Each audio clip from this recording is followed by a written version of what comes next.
Olá, que beleza estar aqui nessa entrevista e eu acho importante frisar, antes de começarmos, que foi no ano de 2023 que o Palco Giratório retomou as atrações, as apresentações presenciais. E com isso proporcionou o encontro cênico em diversos territórios do país, promovendo assim uma verdadeira celebração das artes cênicas. E falando em celebração, nesse mesmo recorte de tempo aqui em Minas Gerais, estreia o espetáculo Herança, um trabalho que tem como ponto de partida a ancestralidade de um dos maiores mestres da cultura afro-mineira. E eu tô aqui com ele. Quero conversar com ele, quero aprender com ele, quero falar com ele e agradecer, antes de mais nada, a presença desse ilustre, essa importante e necessária presença aqui na nossa entrevista. Fala pra gente, mestre, quem é Tizumba? Salve, salve, Kiel. Para mim é uma alegria imensa poder estar aqui pela primeira vez participando do palco giratório, né? E, e, tan- e- e aí mais uma vez junto ao Sesc fazendo trabalhos aí para baixo e para cima. Bom, Tizumba é um trabalhador de arte, assim. Quando eu falo trabalhador, trabalhador mesmo, porque, poxa, eu estou fazendo o palco giratório aqui agora. Em outras ocasiões eu não entrei porque eu estava trabalhando tanto que hoje, se eu entro, eu não vou conseguir cumprir a história do palco, assim. Mas é um artista que vem da cultura popular, que adora a cultura popular, e a cultura popular é que me faz ser o que sou hoje. É, a minha ancestralidade também me joga nesse mundo da arte, a religiosidade também me joga nesse mundo da arte. Então sou esse artista preto, trabalhador de arte e de cultura popular. Muito bom, mestre. Você falando agora, eu lembrei que pós-pandemia, a primeira experiência presencial, estou falando da retomada do palco giratório, né? Foi te vendo junto com o Tambor Mineiro lá em Tiradentes. Foi de arrepiar. Você falando da cultura popular, né? Da religiosidade. Ver essa retomada presencial ali na Mostra de Cinema, uma ação que o Sesc estava, né? Como parceiro, foi muito vibrante. O que eu senti num outro espetáculo que eu acabei de falar, que é o Herança, que a gente vai falar muito dele aqui hoje. Mas antes disso, eu queria saber uma coisa. É evidente que nas artes cênicas, teatro, música, são elementos que pulsam muito nos seus trabalhos, né? Eu queria saber de outras manifestações artísticas que você já andou também trabalhando além da música e do teatro e como que elas influenciaram a sua carreira. Pois é, que é assim, a minha a minha influência ela vem exatamente dos terreiros de Congado. E não posso deixar também de dizer dos terreiros de Umbanda e Candomblé. E não posso deixar também de dizer da Igreja Católica ou dessas manifestações religiosas cristãs que passando por todas essas igrejas que existem. Eu aprendi muito com essas pessoas e isso me influenciou muito, porque eu cometi um erro que eu não lembro mais, mas alguém um dia falou para mim assim: toda arte, eu não lembro quem é essa pessoa, um dia eu vou lembrar. Fala assim: toda arte vem da religião, vem da religiosidade, toda arte. Quando falaram isso comigo, eu era muito novo para entender isso.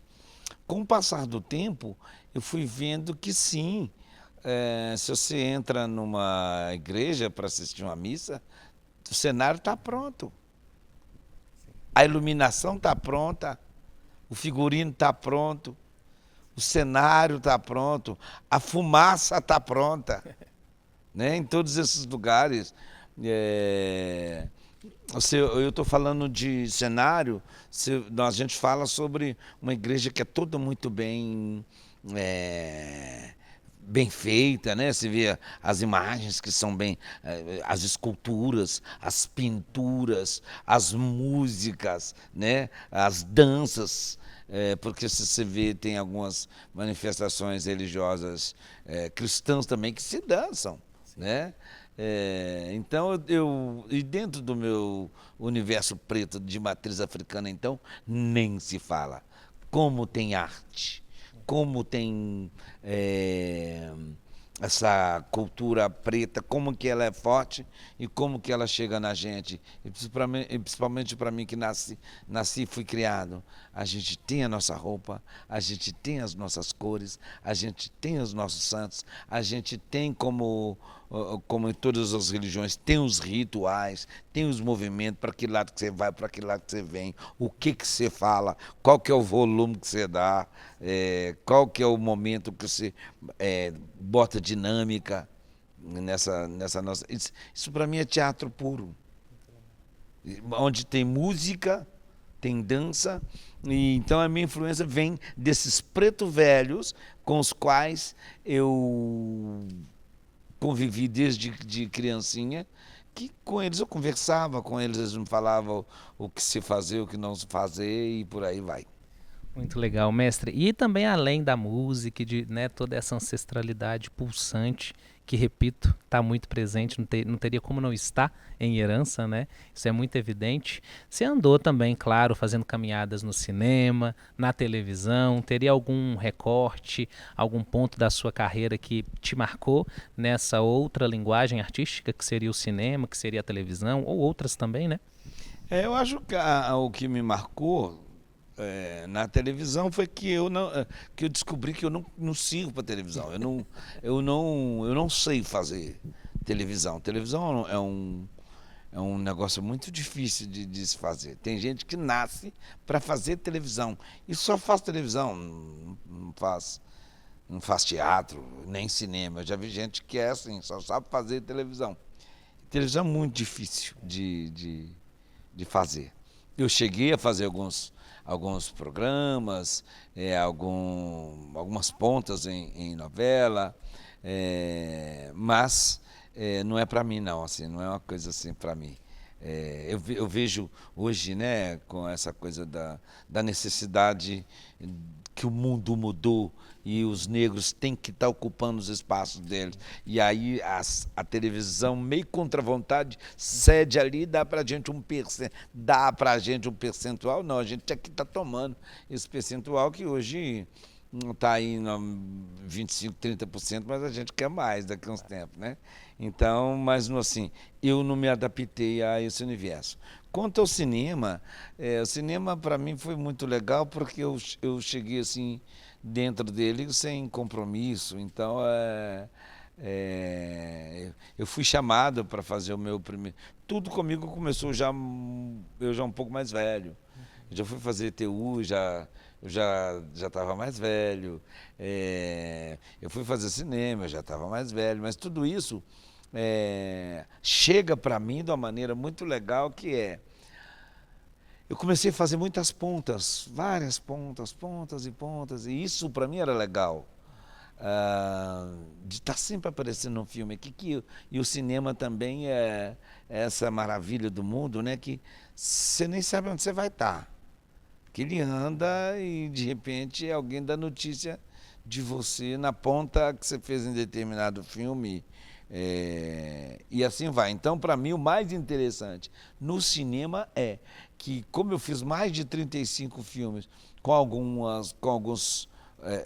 poucos protagonismo, mas foram muitas pontas que isso, você, poxa, é uma marca para mim, você participar fazendo pontas pequenas ou grandes em 35 filmes. Isso para mim é uma marca legal assim de poder de poder contar isso aqui agora da minha história no cinema, assim, né?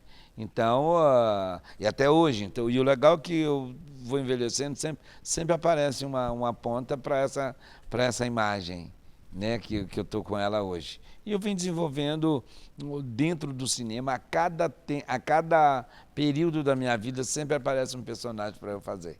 Muito bom. E dá para perceber que, de fato, né, um multiartista mesmo. Já passou por diversas linguagens, de forma muito pulsante e muito bonito, velho, te escutar, né, com 50 anos de carreira. Essa autopercepção, essa autoanálise de entender quais linguagens você namorou, como você namorou, quais você se sente pertencente, né? Apesar de que eu, assim, na minha humilde opinião, brilha em todas. Eu acho que você brilha em todas. Pois é, eu nesse universo de fazer várias coisas, quando eu era pequeno, criança ainda, eu cantava em, em outros, em outros programas, fazia outras coisas. Mas eu lembro que ali naquela época as pessoas me chamavam para fazer outras coisas. Quando criança, vem cá e recita. Aí eu recitava, mas para tudo isso eu ganhava um dinheirinho. Sabe? Então, assim, por isso que eu falo que eu me formei como trabalhador, porque, se tinha uma coisa para recitar, eles me pagavam um dinheirinho. Se tinha um negócio para cantar, eles me pagavam um dinheirinho. Se tinha um negócio para dançar, eles me pagavam um dinheirinho. Era muito pouco, mas era coisa que já me apontava para mim um caminho de trabalhador da arte. E assim, a gente começa já a ajudar a organizar, a gente começa já a ajudar a dirigir uma coisinha aqui, outra coisinha ali. Então a gente vai transformando nessa pessoa que transita dentro desse universo da arte de todas as formas que pode, né? Muito legal. E enfatizar a arte, né? Ouvindo de você enquanto mestre também, que a arte é profissão. E é muito bonito ouvir isso, que você se entendendo como mestre, mas que lá na origem, desde criança, já tinha esse entendimento. Não, isso aqui é a minha profissão, né? Sim. Isso é muito importante e que bonito te ouvir dizer isso. E ao longo desses 50 anos de carreira, Tizumba, como é que você avalia a presença e a representatividade da cultura afro-brasileira nas artes cênicas? Você falou um pouco, né, na televisão, no cinema, mas como que você vê nas artes cênicas da contemporaneidade? Eu diria para você que alguma coisa mudou. Mas isso mudou pela luta até do próprio povo preto, do artista preto. Eu poderia falar para você, começar a falar para você de Abdias, do Nascimento, que foi um grande um grande marco assim na nossa arte, principalmente quando se fala de teatro. Mas eu não poderia deixar de falar do grande mineiro, o grande Otelo, que também me marcou muito na minha infância. Eu só vi o grande Otelo em cinema ou televisão, mais televisão, porque os filmes dele depois passou a passar nas televisões. Eu não era muito de ir ao cinema. O artista que foi o grande Otelo, mas esse universo nosso de um país racista, como é tão racista o país, a luta ela era muito árdua e desigual. Então, quando eu vou falar para você de Grande Otelo, o talento que aquele homem tinha, e depois eu tive a possibilidade de ser anfitrião dele, vindo a Belo Horizonte, quando eu fiz um personagem que chamava-se Grande Otelo, porque na época existia uma semelhança muito grande. E conversando com ele, ele falou comigo duas coisas. Uma que era que eu falava para ele que eu vinha da escola de teatro, ele falou, mas o negócio de escola não adianta muito não. Porque essa coisa aí, muito preto não vai entrar. Entendeu? Eu falei, esse negócio de escola não adianta muito não, porque muito preto não vai entrar. Hoje o tempo passa, a gente vê que mudou, a gente, por causa das cotas, ou por causa da luta, ou por causa do que for, a gente está conseguindo empretear as universidades, né? E a outra coisa que ele me falou que não adianta ser só talentoso, isso é uma máxima. Isso é uma máxima que existe no universo geral de quem trabalha. Não adianta só ser o teu talento, você tem que trabalhar. E trabalhar é o que eu sempre fiz. Como eu falei no início, que eu sempre fui um trabalhador dessa história de fazer arte. Falei de Grande Otelo e outro desse grande mineiro, né, de Uberlândia. E outro que eu vim conhecer mais tarde, e que entrou na minha vida para sempre, que foi Benjamin de Oliveira, que também era um camarada trabalhador, e ele era multiartista, ele era compositor, ele era bailarino, ele era ator, ele era arranjador, ele era diretor. Benjamin de Oliveira, para mim, desses artistas todos, foi o mais completo. É um mineiro que de Pará de Minas, né? Eu vi a forma dele cantar, a forma dele fazer as coisas na época, era uma coisa bem de zumba também, assim, sabe? E isso ele fez lá para mim, era há muito tempo atrás. E eu só vim conhecer o Benjamin de Oliveira há 30 e poucos anos atrás, né? E ele é que passa a ser o patrono da nossa companhia de teatro. E te digo mais, e não fui eu que escolhi o nome dele, quem escolheu foram as minhas duas sócias, parceiras, companheiras, que escolheu o Benjamin de Oliveira como patrono da nossa companhia, né? Então, a distância para a gente chegar até aqui, passando por Abdias do Nascimento, onde a gente não tinha teatro para a gente. Quando eu falo que não tinha teatro para a gente, é porque não tinha história para a gente. Na realidade, tinha história para a gente contar, mas a história era nossa. Era meio estranho eu ter que contar histórias caucasianas de alemão, do Goethe. Poxa, cara, eu não estou aqui para falar mal de Goethe, nem de Molière, nem de Shakespeare, nem de ninguém, longe de mim, até mesmo porque já fiz Goethe, já fiz Shakespeare, já fiz Cervantes, já fiz quase todos os brancos europeus, eu fiz alguma coisa deles nessa minha caminhada de teatro aqui, ou passando pela escola, ou até mesmo um profissional. Eu lembro que a última montagem que eu fiz foi um Molière do Avarento, que eu chamava nós demos o nome de Munheca. Fizemos também Dom Quixote. A gente trabalhou tudo isso, mas só que quando a gente vai contar essa história de branco, eu vou contar uma história de branco, eu vou contar uma história alemã, mas quem está contando a história sou eu. Quando entra o meu corpo preto, a minha voz preta, o meu cabelo preto, o meu olho preto, é outra coisa. E isso, através de Abdias, estou falando, vou usar o Abdias, porque alguém pode achar que a coisa começou no Abdias. Não, começou bem antes, mas Abdias Nascimento conseguiu colocar a gente no mundo do teatro, usando até a própria educação para formar pessoas para estar no teatro. Então, de lá até aqui, quando eu falo do Abdias, e a gente chega por aqui, aí vem o movimento negro, começa lá em 78, por aí, eu já me envolvi também ali. A gente viu que a gente tinha que começar a contar a nossa história. Não dava para a gente ficar contando mais história de branco, né? Não dava para...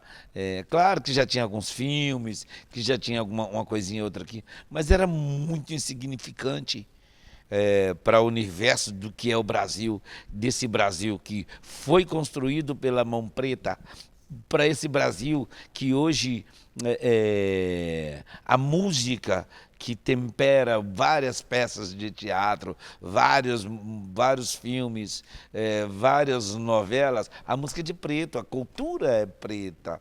Nós temos essa cultura gigantesca preta nesse país que ela sempre foi colocada de lado. Ou normalmente ela era guardada de lado ali, ou era sugada o que fosse necessário para você fazer o seu trabalho, né?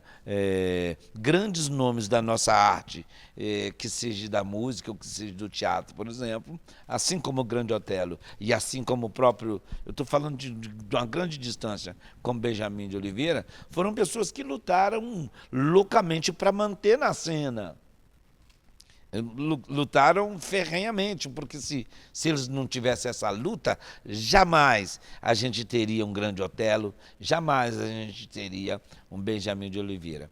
Hoje, com a luta do povo preto, que começa lá no Benjamin, que passa por Grande Otelo, que chega no Abdias do Nascimento, e que hoje chega em vários nomes, principalmente em Belo Horizonte, a gente tem grandes nomes da arte preta, ou que seja na dança, que seja na música, ou que seja televisão, cinema, a gente já tem várias pessoas trabalhando nessa direção, mas tudo isso vem através de uma luta antiga, que hoje a gente tem que continuar lutando. Ainda é pouco ainda, falta muito, falta muito.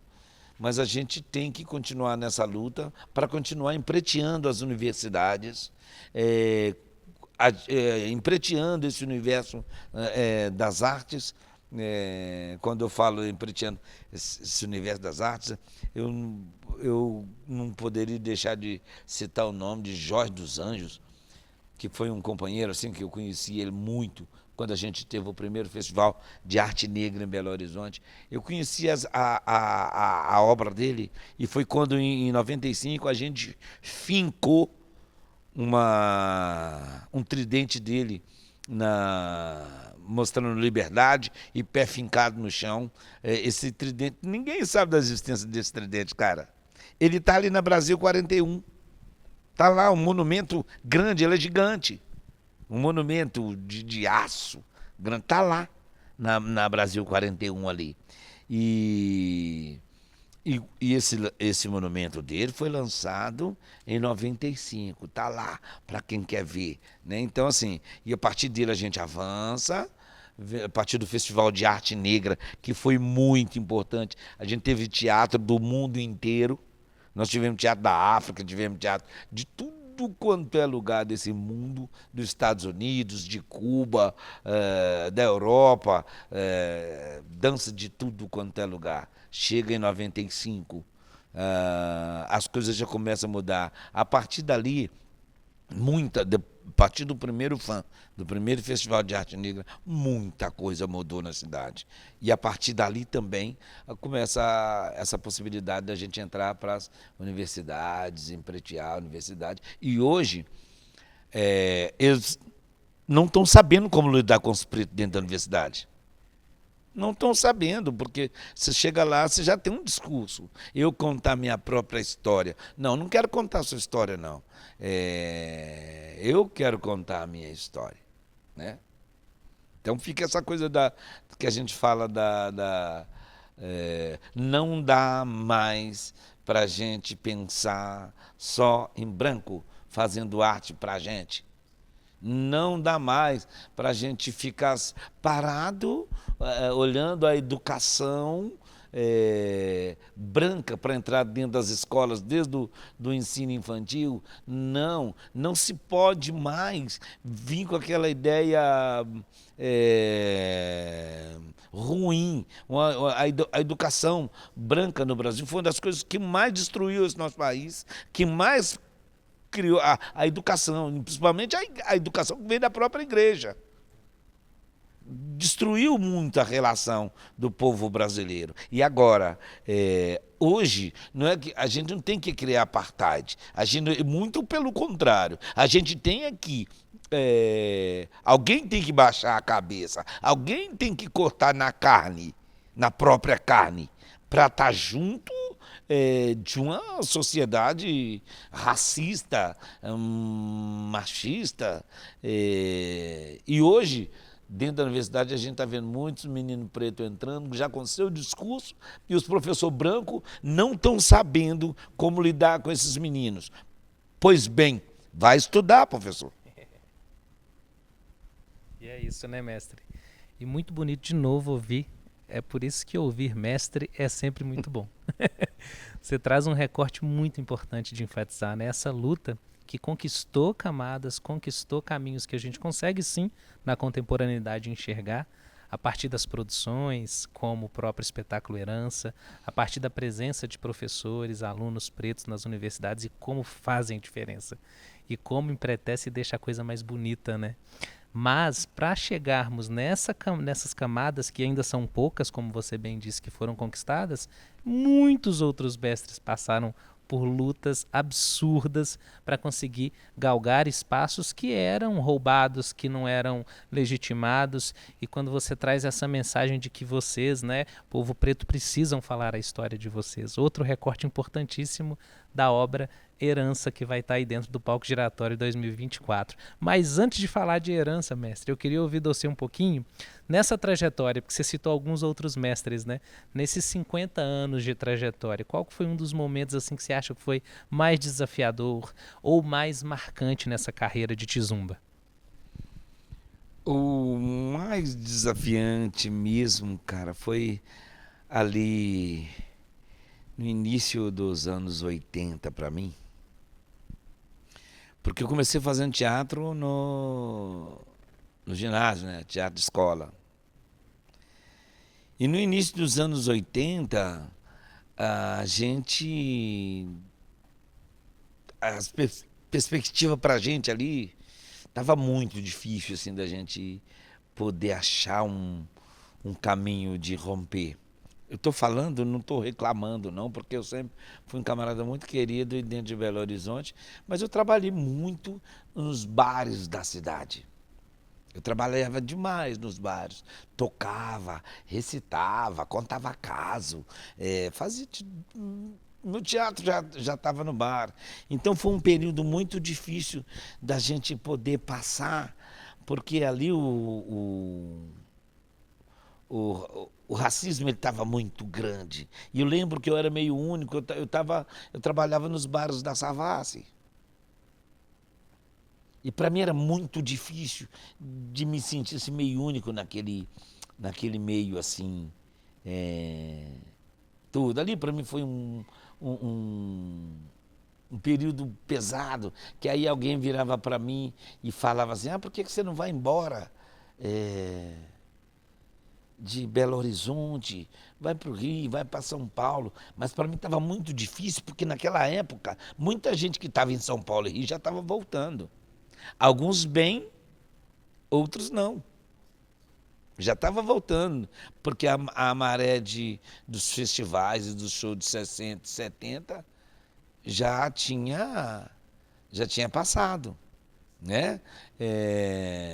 Então achavam que eu poderia ter ido para lá e eu fiz a coisa certa de ficar, porque eu nunca fui aquele grande compositor que, que, que nascia naquela época fértil dos festivais, e no entanto, quando eu fiquei em Belo Horizonte, ali no início dos anos 80, eu falo assim, caramba, eu tive um professor que deu aula para você também. Ele virou para mim e falou assim, "Tizuma, você tem que dar um jeito de ir para o Rio de Janeiro, professor." Não vou, não. Se eu tiver que ir para o Rio de Janeiro, ou para São Paulo, ou para qualquer outro, eles vão ter que vir me buscar aqui. Olha para você ver a minha prepotência. Mas é porque eu me sentia um camarada bem, eu trabalhava, ganhava o meu dinheirinho. Mas eu queria um retorno da minha arte de uma outra forma, sem ter que enfrentar o racismo tão grande que era. E ali naquele período passa pela cabeça da gente até uma coisa meio que de desistência, de buscar outra coisa para fazer, para sobrevivência. Eu não desisti, mas busquei outra coisa para fazer, dando aula da música que eu faço, da coisa da negritude que eu já vinha trazendo desde sempre, porque desde criancinha eu sempre cantei as coisas de preto, né? Não só as coisas congadeiras da Umbanda ou do Candomblé, mas de cantores como o Wilson Simonal, o Agnaldo Timóteo, todos esses cantores. Eu tentei até imitar a Louis Armstrong, mas como eu sempre fui muito ruim de inglês, eu fui e parei por ali para não passar muito ridículo nesse período, né? Então, bom, eu tive que buscar essa outra alternativa para eu continuar fazendo, até chegar a 100 anos da abolição em 88. Ali eu me retomo. quando eu entro para esse universo do estudo do teatro, é, quando eu entro para o teatro universitário, nesse período meu aí, que aí eu tomo um outro gás, tomo uma outra história e consigo distribuir isso tudo para o meu povo, para o meu quilombo, para os meus congadeiros. Foi onde eu tive mais força para poder ficar. E ali eu consigo ganhar uma outra força, ganhar uma outra história, é, caminhando nessa direção. E a partir dali, quando eu chego nos anos 90, quando eu passo a constituir a minha família, a coisa já toma um outro rumo, uma outra cabeça também, já mesmo pensando nessa coisa, hoje eu tenho uma filha, a ancestralidade continua, as coisas continuam andando, né? Então, dentro desse nosso Brasil, para fazer arte, já é difícil, para um preto é mais difícil ainda, mas ali, na hora que nasce a filha, eu tinha que continuar trabalhando, trabalhar dobrado, trabalhar multiplicado. Assim como diz o texto de João Baldo. O preto tem que trabalhar multiplicado, tem que trabalhar dobrado. Isso é no texto, que eu discordo. A partir de agora a gente tem que trabalhar o necessário para a gente viver bem com dignidade. É isso, mestre. Um aspecto interessante, né, da sua formação. 88 que você entra para o Teatro Universitário, uma importante escola de teatro aqui de Belo Horizonte, Minas Gerais, né? Mas antes de 88 você já tinha uma carreira artística nas diversas outras linguagens que te atravessam muito importante, né? Então acho que esse é um aspecto muito rico, né? De você falar um pouco para a gente sobre também. Claro que você já falou, mas de um modo mais específico, né? Que é essa formação artística para além do universo acadêmico, formal, né? Mas a sua formação passa por diversos espaços, né? É muito legal você falar isso, por exemplo, né? Quando a gente estava falando ali do 82, dessa dificuldade da gente viver naquele universo, puxa, só Savassi ali no 82, já vinha tendo umas mudanças e tal, mas como eu sempre fui autodidata, existia também um preconceito muito grande para quem estava ali fazendo sucesso. Sabe quando eu falo? Porque o sucesso não é o dinheiro que se ganha, não é o tapete vermelho que se passa, e não é as luzes e nem o glamour. O sucesso é você ter trabalho. Acabou. Isso é que é sucesso. Eu não vejo sucesso de outra forma. O sucesso nem é o dinheiro que se ganha, é você ter trabalho para continuar levando a sua vida. Né? Você tem um trabalho, você pode comprar seu alimento, compra sua roupa, compra sua casinha, compra o que você quiser. Você vai trabalhar fazendo isso. No meu caso, eu fui estudar, fui fazer teatro por causa desse período das pessoas me acharem meio picareta, assim. Sabe, eu passei por isso, por essa história das pessoas me acharem picareta, de estar ali tocando num universo muito grande, com muita gente, e ali eu vi que era mais uma coisa, passava pela inveja, passava por um monte de coisa, e aí eu falei, por que me chamam de picareta? Bicho, eu trabalho com tanta vontade, eu vejo que as pessoas gostam tanto, né, e tal, mas eu não tinha eu vivo numa cidade muito racista, preconceituosa, boba demais as pessoas, então me cobraram um conhecimento que eu não precisava desse conhecimento. O Grande Hotel já tinha me falado isso antes, ele já tinha me falado isso, né? Então aí eu simplesmente fui estudar. Eu fiz a prova do teatro universitário, entrei e a partir dali eu ganhei esse gosto por esse conhecimento acadêmico, mas te digo assim, eu não me envolvi muito nele porque eu tinha muito mais facilidade de ir do meu jeito, de fazer da minha forma, de fazer com a minha intuição, né? Então é isso, sim. Eu entrei nessa coisa de buscar esse conhecimento que alguém estava me cobrando. Mas se eu não tivesse entrado também, não me fazia muita falta, não. Entendeu? Não me faria falta. Mas eu entrei mesmo para... Sabe aquela coisa do filho que o pai vira assim, eu quero um diploma seu, porque eu tendo o diploma é o que vai... O diploma, se você estudando, você vai ser uma boa pessoa estudando. Hoje, mais do que nunca, a gente sabe que não. Não é mais o estudo, não é mais esse conhecimento acadêmico que faz a história das pessoas. Bonito, o mestre Tizumba. Essa semana passada eu estava ouvindo uma entrevista de Nego Bispo e ele fala sobre os diversos conhecimentos, né?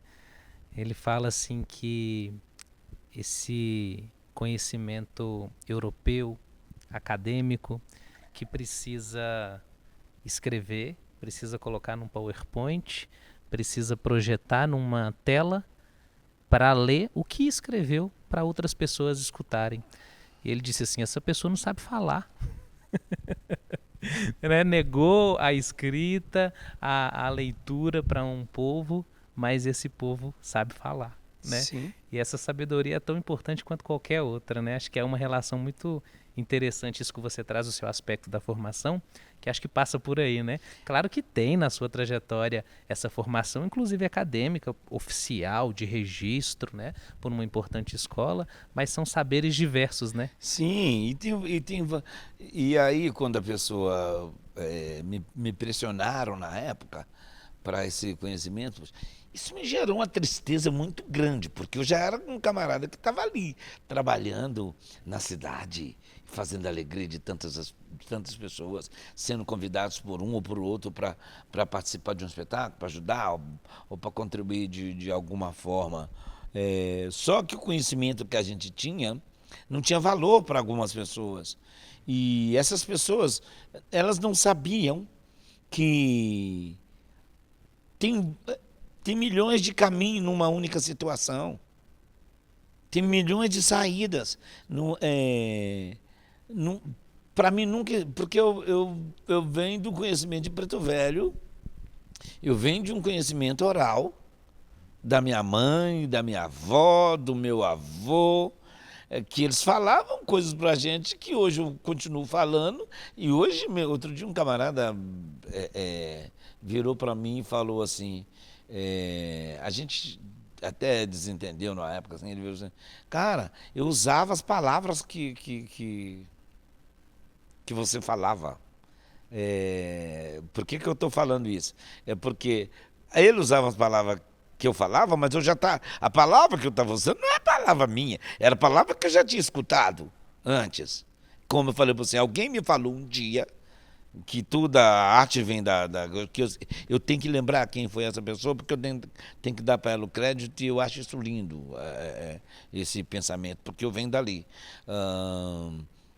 Então, assim, para mim, o que se fala, né, o que eu falo hoje, por exemplo, eu aprendi com os preto velho. Aí, quando eu falo que eu aprendi com o preto velho, por exemplo, eu lembro que muitos deles ficavam mexendo comigo, porque eu descobri que eles ficavam aprendendo comigo também. Era um negócio.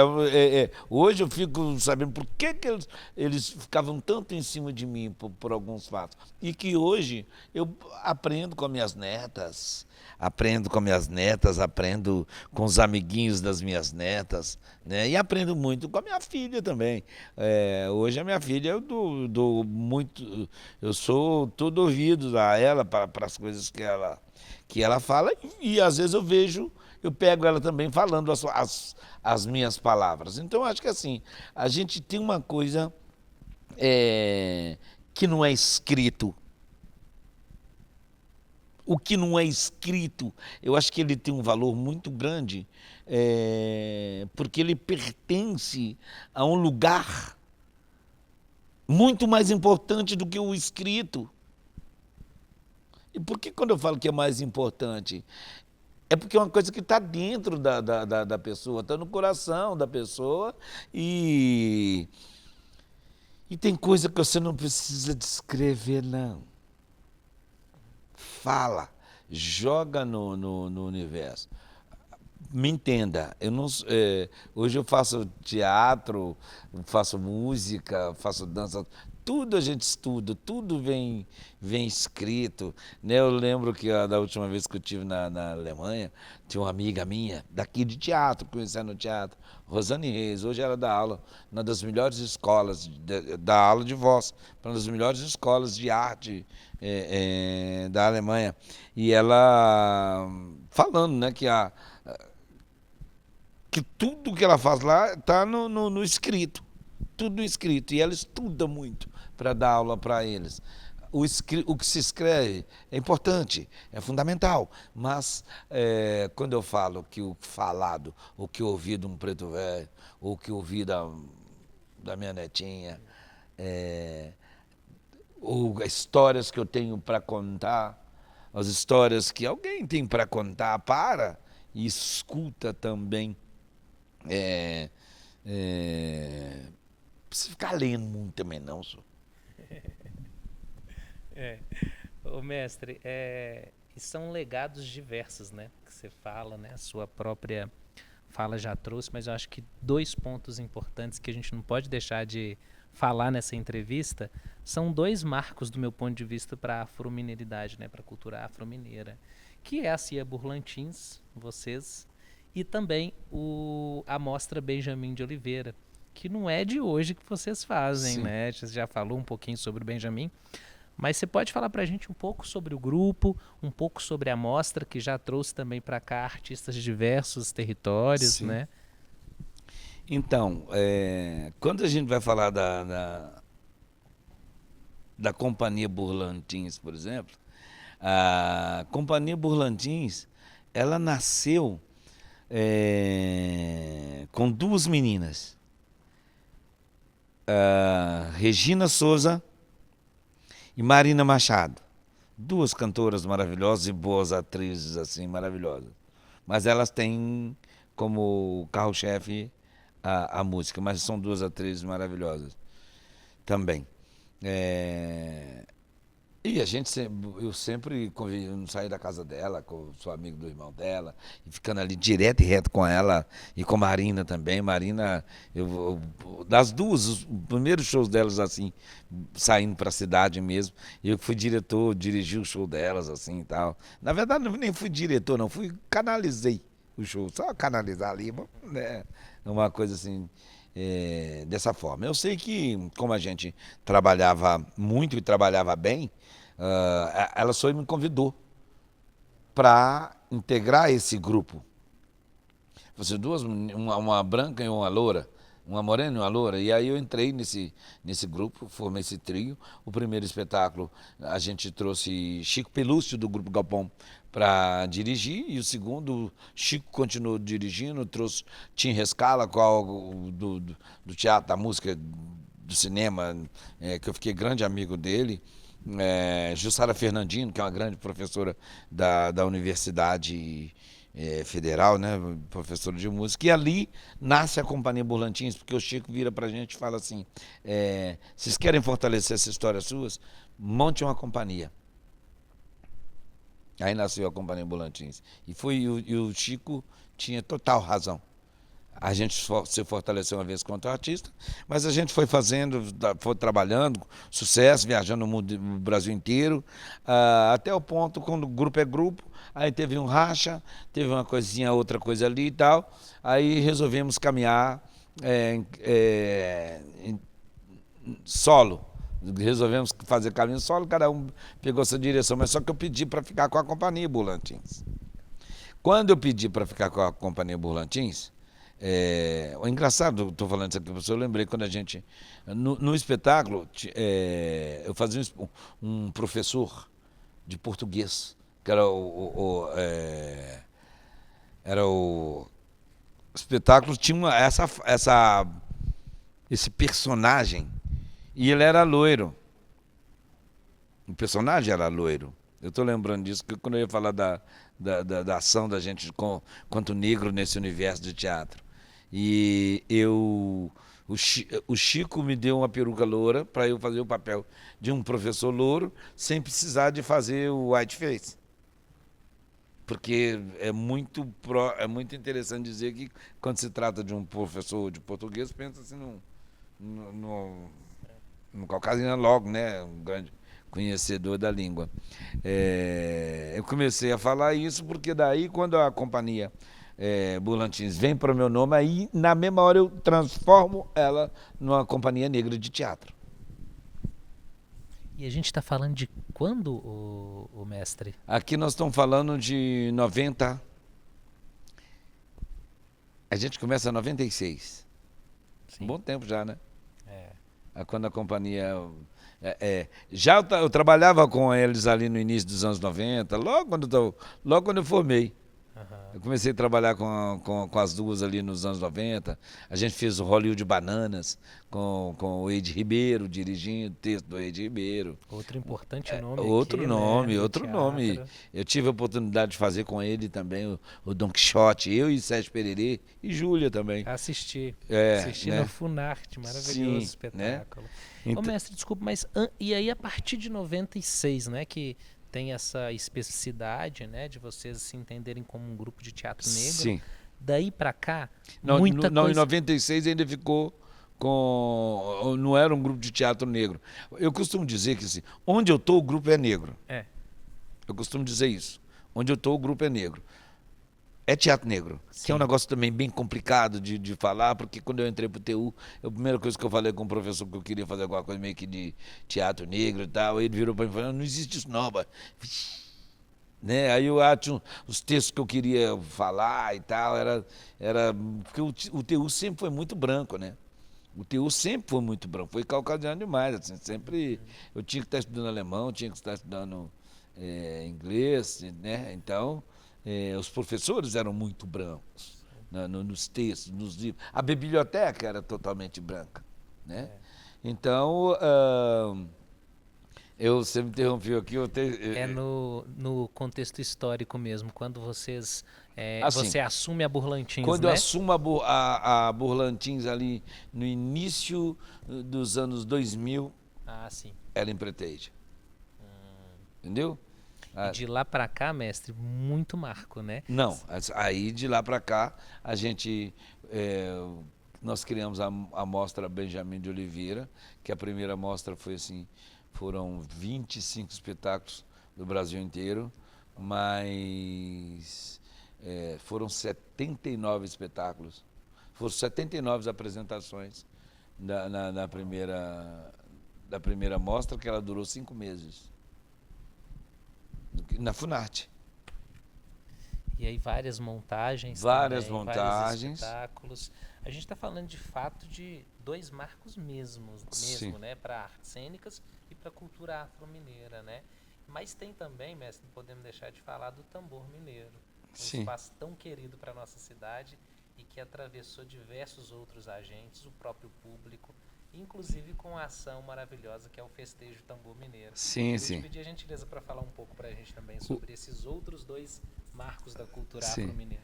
No caso, só ainda pegando um pedacinho aqui ainda, da Burlantins e Benjamin de Oliveira, a mostra Benjamin de Oliveira, aí a gente vem trazendo ela até hoje e a mostra Benjamin de Oliveira, a gente só trabalha com atores, espetáculos negro. Também a Burlantins criou também o solo negro, que é a oportunidade também da gente trabalhar, deixar a pessoa sozinha, criar o que ela quiser para apresentar também. Aí nasce também o solo negro dentro dessa nossa história. No caso do tambor mineiro, ele nasceu paralelamente a essa coisa minha lá no início dos anos 80, nesse período dos anos 80, da indecisão, da dificuldade da própria vida ali, que eu comecei a dar aula para minha sobrevivência também. Né? Porque as pessoas acham que a gente vive de brisa também, né? A gente vai envelhecendo, não precisa nem de respirar mais não. Então, eu comecei a dar aula de percussão, ali já no meados dos anos 80. E aí quando chegou ali no início dos anos 90, as coisas foram tomando um outro rumo, essa coisa de dar aula e tal. E aí, quando foi no final dos anos 90, eu comecei a procurar um espaço para dar aulas, mas não conseguia. Aí a companhia Burlantins, nós montamos um espetáculo chamado A Sombra do Sucesso, que a gente teve que alugar um galpão. E ao alugar esse galpão, a gente ensaiou ali, depois tinha que entregar esse galpão. Aí, na hora de entregar o galpão, eu falei assim, não vou entregar esse galpão nesse galpão, eu vou começar a dar aula nele. E ali eu comecei a dar aula nesse galpão, fui dando aula e ele transformou no Espaço Cultural Tambor Mineiro, que ali também virou um espaço de ensaio de teatro, de dança, tudo voltado para a cultura afro-mineira. Os tambores mineiros lá sendo tocar, o festejo do tambor mineiro também nasce a partir dos alunos aos quais eu dava aula na época. E o festejo também cresce e vira uma festa gigantesca, que hoje faz parte aí do calendário da cidade. E o festejo ele nasce, a gente dando visibilidade para o povo congadeiro, para o povo que faz a sua arte e às vezes não tem onde apresentar. Então, o festejo nasce para isso também. E é um momento maravilhoso, né? No início da entrevista eu falei da ocasião ali pós-pandemia que o Tambor Mineiro foi, né, fazer o cortejo na mostra.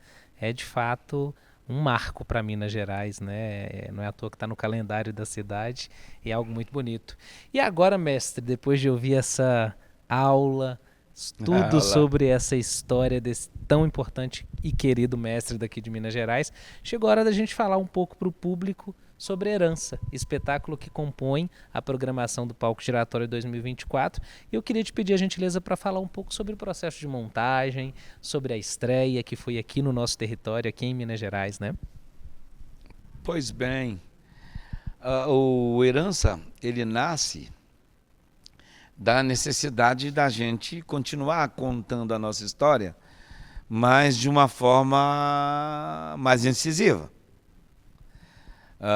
Ou seja, eu vou contar a minha história, a história de meu avô, a história da minha mãe, a história do meu tio, a história da minha avó. E às vezes as pessoas falam, poxa, mas isso tem graça nisso aí? Tem que ter, ué. Porque o camarada vem me contar uma história lá do outro lado do universo branco da Europa ou da Grécia. O negócio passa a ser interessante, a minha também vai ter que estar. E quando eu estou falando isso, não é de uma forma arrogante. É porque a história que move esse nosso mundo. E principalmente o mundo da arte teatral. É a história que move, né? Então, para eu contar a minha história, eu tinha que contar o começo. E o começo eu descobri, eu fui fazer um filme chamado DNA África. Que era Pereira também participou desse filme. A gente fazia um teste de saliva do mitocôndria da mãe e dali mostra de onde você veio. De onde você veio, qual que é o seu percentual de África, né? Quando eu falo assim, por exemplo, eu olho para você, por exemplo, eu vejo seu olho claro, mas eu vejo a África inteira. Não sei que se você fizesse o DNA África, você vai estar dividido aí com alguém de olho claro e cabelo crespo, né? Desse universo. E aí eu descobri que eu vinha de Camarões, dos povos Massa, Cotocos. Por quê? Hoje qualquer branco pode falar, qualquer branco pode falar de onde ele veio. Só se ele não tiver só se ele tiver cortado mesmo qualquer relação com os antepassados. Mas se eu sou, eu sou espanhol, eu sou descendente de espanhol, meus pais são espanhol. Eu sou português mesmo, ouvindo. Eu sou de Olambra, lá do sul, vindo da Alemanha. Eu sou. Aí, né?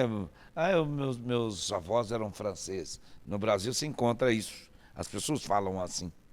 Os brancos falam de onde eles vieram. Da Espanha, do México, qualquer lugar eles vieram. E nós viemos da África, por causa da cor da pele. Só que eles esquecem que a África é um gigante. É um gigante. Com mais de, sei lá, beirando 50 países. É muito grande, é um negócio, a África é um negócio muito grande e eles acham que é um negócio pequeno. E aí, nesse DNA, África, eu descobri de onde eu vim. Eu vim de um lugar chamado Camarões.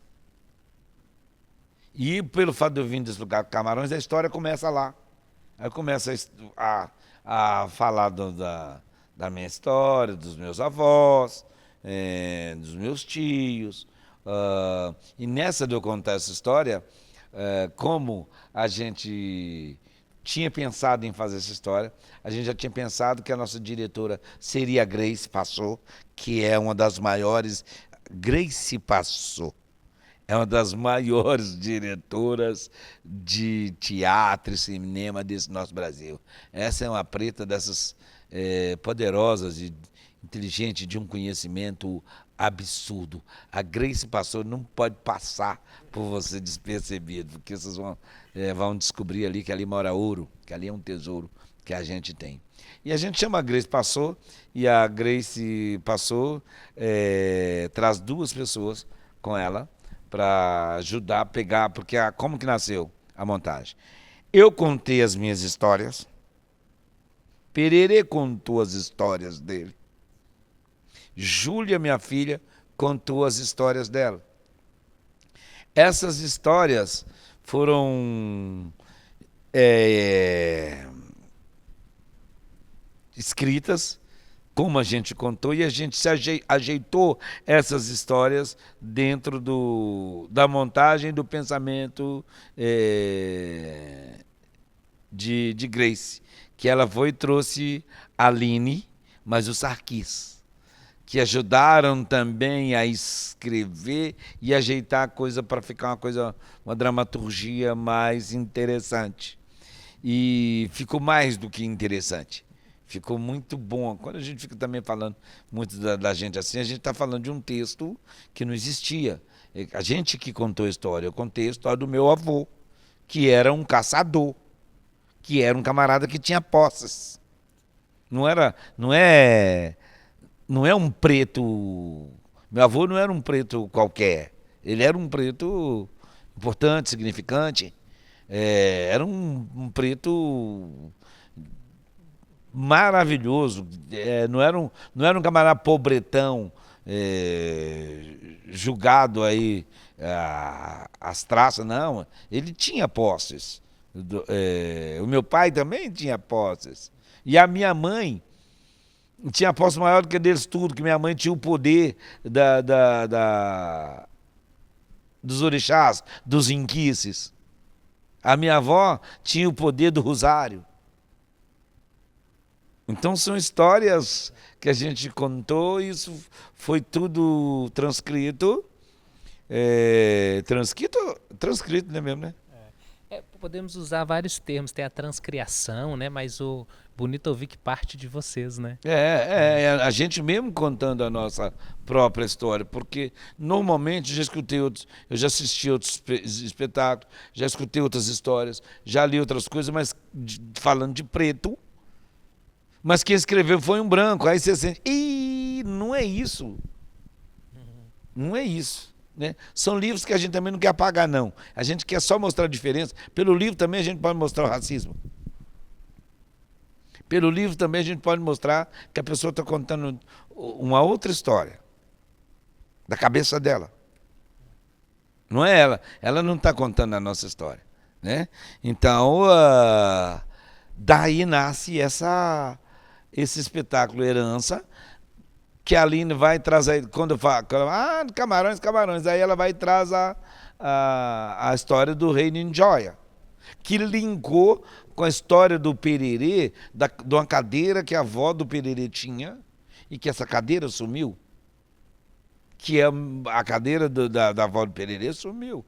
O trono, que era a cadeira do Rei Ninjoia de Camarões, foi roubado. Mestre, só me permita uma curiosidade que eu acho que a gente precisa compartilhar com o público. Quando eu fui assistir vocês, na outra semana surgiu uma ampla divulgação de um vídeo na Alemanha, né? É Você uma. A viu que gente não pode coisa? falar uma coincidência. As coisas estão aí no mundo, Não, estão já, conectadas e são já, circulares, né? sim, mas já estava. Quando ela sugeriu essa história do trono, aí a gente foi envolveu nessa brincadeira do trono, e aí a gente precisou de. Você vai ter. No espetáculo, precisou de entrar em contato com pessoas na Alemanha. Inclusive, nós entramos em contato com o Wagner. Wagner. Wagner. Vou lembrar o nome dele aqui depois. É, que tem, hoje o Wagner dirige em Berlim um teatro grande que tem quase 200 mil dólares, euros para administrar o teatro. E hoje ele é o diretor desse teatro em Berlim que chama Barral, o teatro. É uma casa que eles fazem muita coisa, principalmente com culturas de fora. É, de fora da própria Alemanha. E aí nós entramos em contato com algumas pessoas lá que pudessem ir ao museu, filmar e mandar as imagens para a gente poder usar no espetáculo. E aí estamos ali falando muito desse banco, achando esse trono maravilhoso e tal, do trono e tal. Passa esses dias e aí vem a história do bisneto Ninjoya indo a Berlim sentar no trono que foi do antepassado dele. Bom, isso tudo a gente começa a pensar. A gente já vinha pensando nisso já há algum tempo antes, indiferente de estar linkado com a África nesse sentido, mas a gente já vinha pensando nessa coisa de pegar as nossas coisas de volta. Como pegar as nossas coisas de volta? Pegaram a nossa língua, tiraram da gente a nossa língua, tiraram da gente a nossa cultura, tiraram da gente as nossas manifestações, passaram a aproveitar do nosso conhecimento, de tudo que a gente trouxe para cá, para essa terra Brasília, sem valor quanto está com a gente. Quando ele chega na mão de um branco, ela cria tanto valor, né? Hoje em dia a gente vê o Sankofa, tanto se fala do Sankofa, né? Tanto se fala do Adinkra. Hoje a gente vê como que tem tanta obra, ideias dos pretos nas construções, na arquitetura atual, que eles não dão crédito. Então, é uma coisa assim, tomaram, levaram e não devolveram nada. Não tem como que você pode fazer para devolver? Corta na carne. É isso. E que mote, né, para iniciar um trabalho. Uma presença de 3 multiartistas pretos em cena, contando as suas próprias histórias e falando de herança, né? Mestre, enquanto assim, uma leitura pessoal de curadora ali responsável pelo Sesc Minas, que foi assistir o espetáculo, para mim Herança chega como uma obra-prima de fato. Um espetáculo que tudo isso que você fala a gente vê concretizando na execução. Né? Tá no desejo de vocês enquanto artista e quando chega para o público de fato se concretiza, né? Tudo isso que você conta aqui. E é difícil elencar, se a gente quisesse pensar num elemento que, dentre essa obra tão complexa e essa obra-prima, identificar um elemento que pulsa mais que o outro. Muito difícil. Você fala de Grace, a gente fala de vocês, a gente fala de cenografia, a gente fala de um trono enquanto cenografia que foi roubado e que foi, né, nessa busca de retomada. Mas, pessoalmente, a música me pulsa muito. Em vocês, em Pererê, em Júlia, né? Em você, Mestre Tizumba. Eu queria que você falasse um pouco pra gente sobre essa especificidade, sobre esse elemento da música em Herança.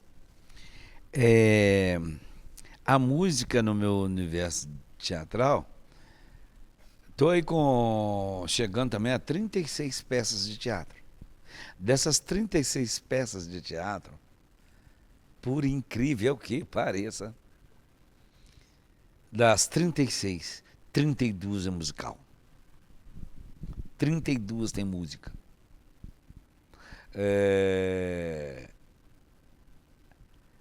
Porque eu sempre tive essa coisa mesmo da música dentro de mim e por onde eu passei eu sempre levei. E normalmente sempre trabalhando com a música preta, que vem do Umbanda, do Candomblé ou do Congado. É, com o passar do tempo, entra na minha vida Sérgio Pererê, que para mim hoje é um dos maiores compositores do Brasil. E quando eu falo que ele é um dos maiores compositores do Brasil, é porque ele consegue olhar, cantar a ancestralidade do Brasil inteiro. Quando eu estou falando da ancestralidade do Brasil inteiro, leia-se Umbanda, Candomblé, Congado, ele tem uma capacidade de costurar tanto no Candomblé Angola quanto no Candomblé de Quito, ele tem uma capacidade para entender isso. Faz também canções de amor, faz também baladas. Agora mesmo ele lançou um disco aí, está lançando um disco de sofrência. Ele tem uma capacidade genial, por isso que eu chamo ele, eu vejo ele como um dos maiores compositores brasileiros. Mas ele tem vem do mesmo caminho que meu, assim, apesar da gente ser diferente. A gente é muito diferente. Por que eu estou falando que a gente é diferente? É porque todo mundo acha que todo preto é igual. E não é. Escreve isso aí. A gente não é igual, cada um veio do lugar. Eu vim de Camarões, ele veio de Guiné-Bissau. São mundos completamente diferentes. Como eu falei que a África tem quase 50 países, então tem essa diferença de língua, de tudo isso. Devaneei aqui porque eu estava falando da música, mas da isso, música. mestre. Então, eu e Pererê viramos parceiros assim de muitos espetáculos, de muitos shows, de muita história de estar junto, né? Porque ele é muito criativo, é uma pessoa muito generosa. E tudo que se propõe para o Pererê, ele nunca fala não, ele dá uma olhada primeiro para ver se o negócio pode fluir, ou se mesmo se não estiver fluindo, você vai dar um jeitinho aqui, ele vai, arma um caminho, faz a gente ajeitar, caminhar junto, e sempre a gente atinge uma coisa legal assim do nosso trabalho. E Sérgio Pererê é meu parceiro eterno de música. E a música que ele faz, quando você falando da importância que é da música, né? Vibra mais ou vibra menos. Cara, a música é de uma importância tão grande nesse espetáculo. E Pererê sabe fazer música para teatro, sabe? Então ele faz maravilhosamente bem. Agora mesmo, eu estou fazendo um outro espetáculo nós temos o Chico César como compositor. Então, são dois compositores muito bons de fazer música para teatro. E Pererê faz isso com a maestria, sabe, com bisturi, as músicas que ele faz para teatro, ou não só as músicas para teatro, as músicas dele são maravilhosas. Então, tem pelo Pererê uma paixão sem fim. Pelo que ele é, pela obra dele e por tudo isso. Então, por isso eu já venho fazendo com ele vários trabalhos de teatro e música.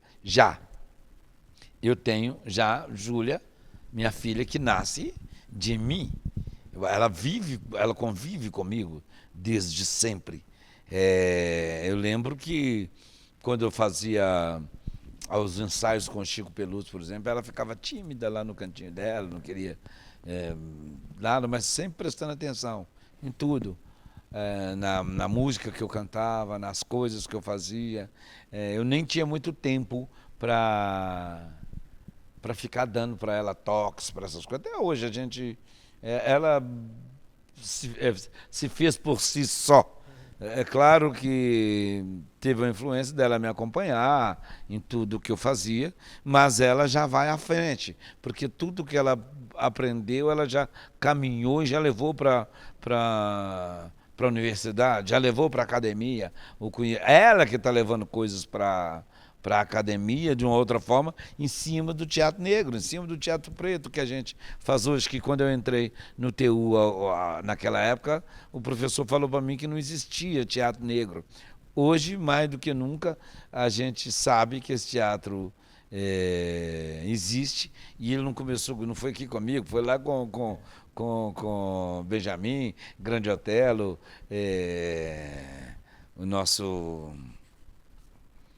Abdias. Abdias, né? Então, E vários outros grupos. Faço esse tripé, mas várias pessoas trabalhando nessa direção. E Júlia vem com força, com vontade, por ela mesma ali trabalhando e fazendo as coisas acontecer nessa direção. E ela gosta de cantar, e ela gosta de dançar, e ela gosta de tudo. Aí só juntou a fome com vontade de comer.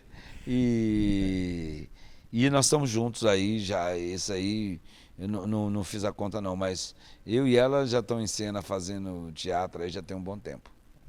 Muitos anos atrás eu lembro de assistir, acho que você assina a direção desse trabalho, que é o Negro, a Flor e o Rosário. Sim. Época de Júlia fazendo o curso do Teatro Universitário e ela já estava atuando, né? Sim, sim. Então, isso se aponta trazendo toda essa trajetória com um parceiro de longa data, né? Que é o Pererê, com a sua filha Júlia. Em herança, um aspecto intergeracional muito importante, né? Sim. A gente já abordou aqui diversos momentos, diversas etapas em que Júlia participa, Pererê participa, você participa, seja no Festejo do Tambor, seja na Mostra Benjamin, seja nos diversos espetáculos que vocês montam. E herança, de algum modo, eu vejo de fato uma celebração desse encontro geracional de vocês. Sim, e como que isso vai para o público, né, mestre? No caso o Pererê conta que me viu cantando, fazendo coisas, ele ainda... O Pererê sempre foi artista também. O Pererê começou a compor bem novo, mas ainda não tinha um acesso a essa coisa da arte, mas ele me viu cantando bem novo, ele achava que ali morava uma outra coisa diferente de tudo que se fazia de música, até a gente encontrar um dia e começar a trabalhar junto ainda. Depois a gente virou o que virou. E num tempo, né? O tempo tem o meu tempo, o tempo do Pererê, e depois vem Júlia trabalhando comigo no Negro Foi o Rosário. Depois vem Júlia trabalhando comigo e Pererê no Dom Quixote. Aí já tem um tempo meu com Pererê, já tem um tempo de Pererê com Júlia. Aí são gerações diferentes, trabalhando música e teatro ao mesmo tempo. E ali o Pererê me escutando, eu escutando Pererê, Júlia escutando Pererê, Pererê escutando Júlia, a gente trocando, pensando mesmo nesse universo do fazer o teatral dentro desse país, que a coisa de geração para geração ela é passada mais na fala, e a gente consegue fazer isso, trocando e conversando e acreditando que a arte negra dentro desse país ela é a base de tudo, não é o grego, não é o germânico lá, o Deutsch, não é o inglês, não pode ser, não pode ser. Não estou negando essa arte, não, como eu disse antes, eu já fiz vários espetáculos europeus e inclusive gregos. Já tive essa felicidade. Mas nós estamos no Brasil, então a gente não pode negar esse país. A gente não pode negar a cultura que o povo preto trouxe para esse país. A gente tem que repensar nesse nosso Brasil, na luta pelo antirracismo, que tudo isso é que vai fazer da gente ter um país verdadeiramente democrático, né? A gente fala tanto em democracia, quando você vê 3 gerações caminhando junto e com dificuldade, isso vai continuar caminhando, mas pode ser mais fácil, pode ser menos penoso a caminhada para as gerações que estão vindo aí. Quando que eu falo das pessoas que já vieram, que passaram antes da gente, a gente sabe que eles quebraram pedra mesmo. Mestre, é isso. Bora falar de Palco Giratório 2024, encaminhando para o final da entrevista. A programação de 2024 está especial. né? Ela conta com a participação de dois grandes mestres do teatro brasileiro, permita dizer, você, Tizumba, e Amir Haddad, do Rio de Janeiro, do grupo Tá na Rua. Como é que você recebe esse convite e essa homenagem nessa edição? Pois é, cara, com muita honra, né? É com muita honra. Quando a gente fala, estou trabalhando há 50 anos com teatro, nesse nosso país, que eu já falei antes, que é uma coisa difícil da gente continuar trabalhando. Quero só abrir um parênteses, porque eu vi quantas e quantas pessoas, amigos, não amigos, artistas que deixaram de seguir, trilhar no caminho da arte, com o árduo continuar trabalhando nessa direção. Para mim a honra é muito grande. Agora, quando falaram que o Tá na Rua, junto com a Mira Haddad também tá vindo, caramba, aí para mim é uma coisa quase que inacreditável, porque para mim a Mira Haddad também foi um dos criadores do teatro do Brasil, do teatro contemporâneo. Ele, para mim, é um dos criadores, né? Eu vou ter a oportunidade de estar com ele agora, talvez pela primeira vez. Eu tive uma felicidade muito grande de trabalhar com o João das Neves, também que foi um dos criadores do teatro brasileiro. Hoje o João não está mais entre a gente, né? A gente vê essas pessoas indo, e eu vou ter a felicidade de estar junto à Companhia Burlantins, de estar na rua, juntamente com a minha idade, que esse grande professor, né? Eternamente professor. A gente pode pôr todas as qualidades dele aí, todas as funções dele, mas eu vou deixar o professor na frente de tudo isso, porque ele pode dirigir, ele pode escrever, ele pode fazer tudo isso, mas ele como professor, para mim, tudo que ele criou para o teatro brasileiro, para mim, soa mais como professor, e muita coisa a gente segue também.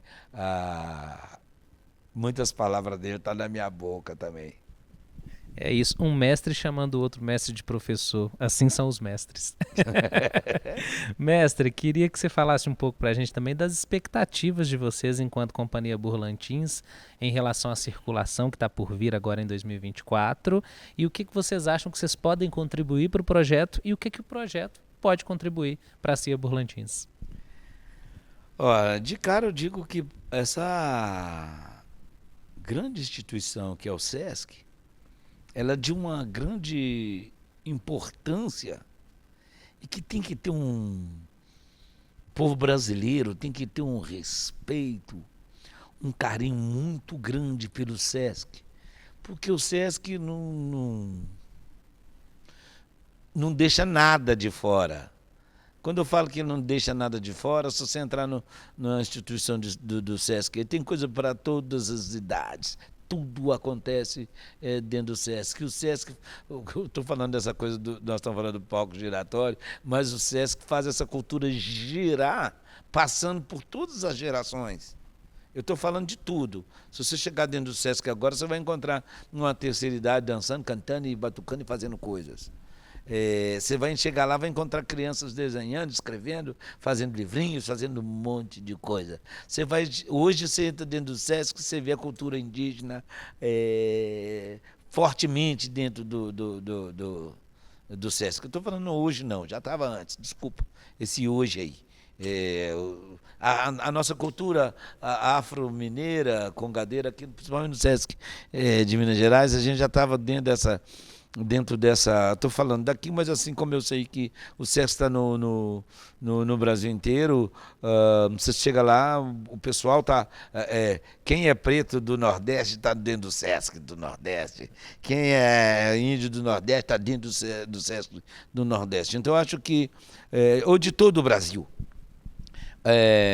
então acho que o SESC merece um respeito muito grande, uma valorização maior, porque ele valoriza tanto a nossa história, né, desse nosso povo brasileiro. Então acho que vale a pena a gente pensar em fazer esse caminho de mão dupla e abrir o olho para o que acontece nesse universo tão grande, tão gigantesco que é o SESC. Bom, Para a gente vai ser muito legal da gente poder sair daqui de Minas Gerais e rodar o Brasil e ir lá contar nossa história preta, que vai além do queijo e das cidades históricas. Eles vão conhecer a história preta da nossa Minas Gerais, contada pelos pretos. Então, a gente vai. O SESC facilita muito esse intercâmbio e da gente poder contar a nossa história pelo Brasil inteiro. Então, acho que isso que o Palco Giratório faz. O que eu vou falar aqui, acho que os outros grupos também falariam, mas é exatamente a possibilidade da gente poder girar dentro desse Brasil. E girar, o nome girar é uma coisa muito interessante que a gente usa nos nossos trabalhos de Umbanda, a gira. A gira. Quando você gira, você chega em todos os lugares e vê tudo, nos 360 graus você vê tudo. E nesses 360 graus que você vê tudo, todo 360 graus te vê. Então, acho que passa.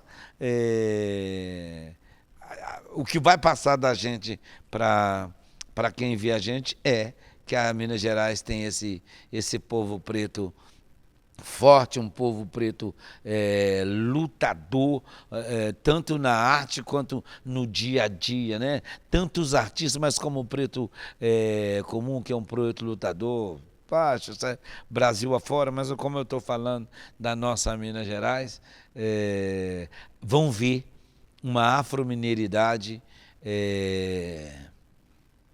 que a gente está mais na busca da nossa... buscar a igualdade, mas buscar uma igualdade onde a gente possa conviver com as nossas diferenças e em paz, que seja na arte, na cultura, em tudo que esse país tão grande tem, né? Que o Brasil também é esse continente. É por isso que quando o SESC faz a gente girar no palco giratório, é um ato nobre de fazer a gente chegar nos outros lugares, porque a gente também está dentro de um continente e é necessário a gente aprender a viver bem dentro desse nosso país, com as nossas diferenças e em paz. Mestre, que alegria ouvir a sua fala. Vai ser um privilégio para o Palco Giratório contar com a Cia Burlantins, com a circulação de herança, que a gente tem aí uma linda gira de vocês dentro do Palco Giratório 2024. Queria agradecer muito a sua generosidade de vir aqui bater esse papo, dizer que essa entrevista ela vai ser transcrita para o catálogo. Então, tudo que a gente trocou de ideia aqui vai estar no catálogo físico impresso. Então, é um modo de registrar. Né? Então, celebramos Tizumba, celebramos Herança e que viva a gira de vocês em 2024. Abrir espaço para suas considerações finais e encaminhar. Muito obrigado mais uma vez. O SESC em Minas agradece a sua generosidade. Eu que te agradeço também, né, pelo seu jeito generoso e gostoso de entrevistar. E é isso, a gente vai estar no Brasil. São as regiões todas do Brasil praticamente que a gente vai passar. Onde o SESC está, nós também estaremos com o nosso espetáculo. E para a juventude eu diria que quem vai ver a nossa arte, quem vai ver o nosso trabalho, a arte, ela serve única e exclusivamente para a gente buscar paz. Eu não vejo outra coisa, não. A arte serve exatamente para ajudar na educação. Então, para a meninada nova, pretos e não pretos, que vier nessa direção de trabalhar com a arte, faça da arte trabalho mesmo. Trabalho. Simplesmente trabalhar. Porque às vezes eles tentam colocar a arte num outro lugar que muita gente não vai alcançar. A arte, se quer alcançar bem a arte, trabalhe com ela, trabalhe por ela. Isso eu falo para essa meninada, porque a arte é fundamental em rumo da educação. a paz. É isso. Muito obrigado, mestre. Já vamos deixar o convite ali para o pessoal. Teremos herança aqui no Sesc Palladium em agosto. Então, esse vídeo vai ser divulgado e já é um convite para vocês virem aqui celebrar herança junto com a Tizumba e junto com a Companhia Burlantins. Estou esperando todo mundo. A gente está no Sesc, gente. Nós estamos no palco giratório. Estou esperando todo mundo. Vem, gente!